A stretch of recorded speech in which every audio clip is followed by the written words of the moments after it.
এই স্ফিন্স, যার মাথাটা মানুষের মতো এবং তার নিচের অংশ বাঘের মতো করে বড় একটি পাথরের মধ্যে অঙ্কন করে পিরামিডে রেখে দেওয়া হয়েছে।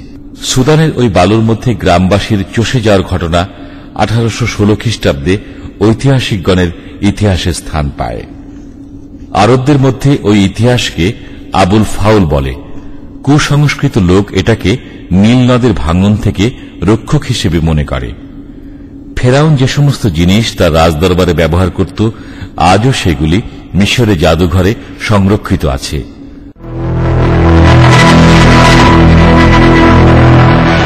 স্বর্ণালঙ্কার, স্বর্ণের পালং এবং পয়সা।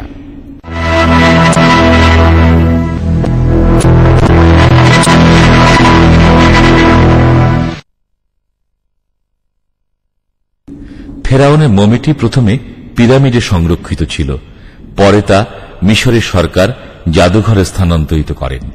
এটা স্বর্ণের মমি।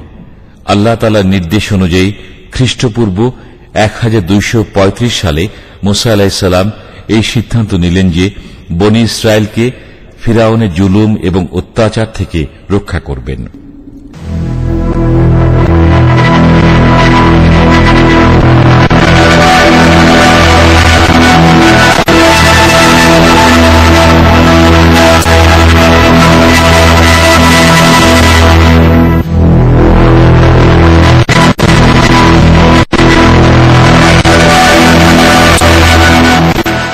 হযরত মুসা আলাইহিস সালাম ও হযরত হারুন আলাইহিস সালাম হাজার হাজার বনী ইসরায়েলকে নিয়ে চুপি চুপি রাতের আঁধারে মিশর থেকে হিজরত করে অন্য স্থানে গিয়ে অবস্থান নিলেন। এ খবর শুনে ফেরাউন তার শক্তিশালী সৈন্যবাহিনী নিয়ে তাদের গ্রেপ্তার করার জন্য পিছু ধাওয়া করল।